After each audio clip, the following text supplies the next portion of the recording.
Hey guys, so I've just moved into my apartment at school, so I haven't totally been able to figure out my filming situation. So right now I'm just on my bed, so I hope it doesn't bother anyone. It's probably, I'm not the most formal anyway, so I don't think it'll be a big deal. Today I want to talk about two books written in the same series by Deborah Harkness, and this is the only cover I could get for it. Weirdly, on my Nook, it's not working out for me using the Nook covers. I don't know what I'm gonna do, but it's a Discovery of Witches is the first one, and then the second one is Shadow of Night. And these books are kind of like Twilight for adults. I'm not gonna lie. They're not. I mean, they're not the best written books ever, but they're very entertaining. And they're sort of like Harry Potter slash Twilight for adults. More Twilight, less Harry Potter, but still a little bit of Harry Potter in there. So Deborah Harkness is a historian, science and medicine, which is also what the occupation of the main character in the book. Apparently, Wikipedia told me she's also the award-winning writer of an award-winning wine blog. So that happens. Oh, just like there's a lot of wine talk awkwardly in the book too. So finally makes sense. So you can tell that some of the things that she talks about in the book are literally taken from her experiences as a historian, and it's fun because that's not totally. I mean, not everyone grows up thinking they want to be a historian, but I think it's always interesting learning about other kinds of occupations, especially. No, I think almost everything would be interesting to at least hear 10 minutes about what it's like to be like work at McDonald's. I don't know. I think it'd be still interesting. So, and this is like a really auspicious career to have. So, definitely very interesting. So, Discovery of Witches is what I'll talk about most. That's the first book.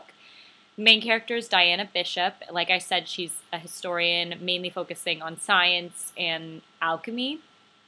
And she also happens to be a witch, which is not a mystery. She knows she's a witch. Her whole family's a witch.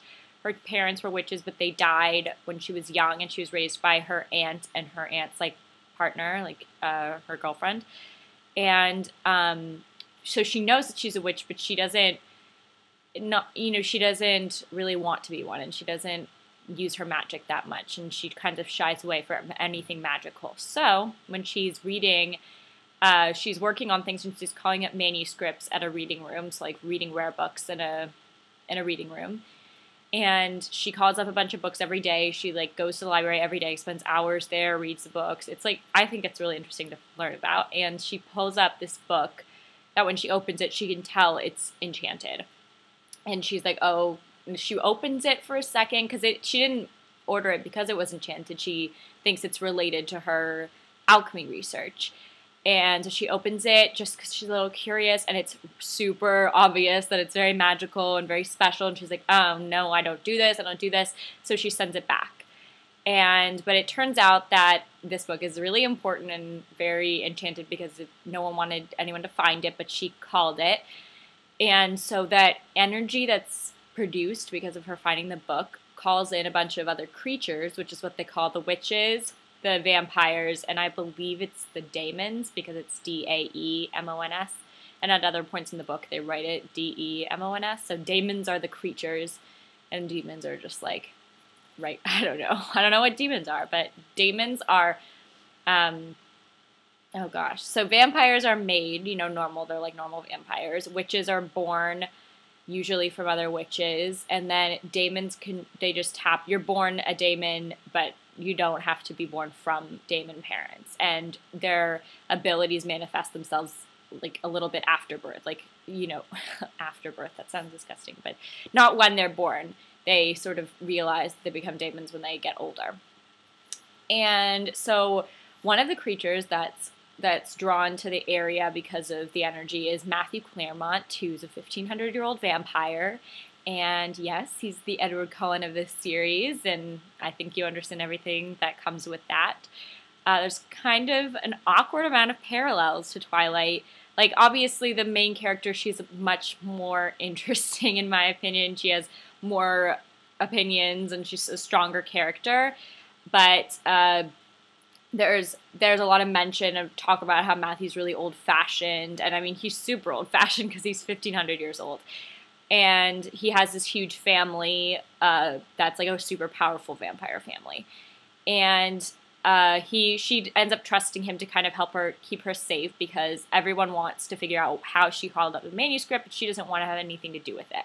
That's basically like the plot of the first book, and obviously they fall in love and blah blah blah. I'm not spoiling anything, like, let's be honest.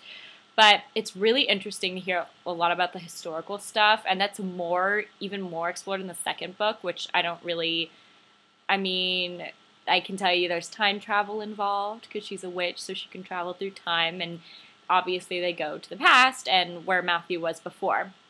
And so there's a lot about, she's a historian, so she's always read about all these things, and she thinks she knows what it's like to live in those periods, but then she's like, wow, I had no idea.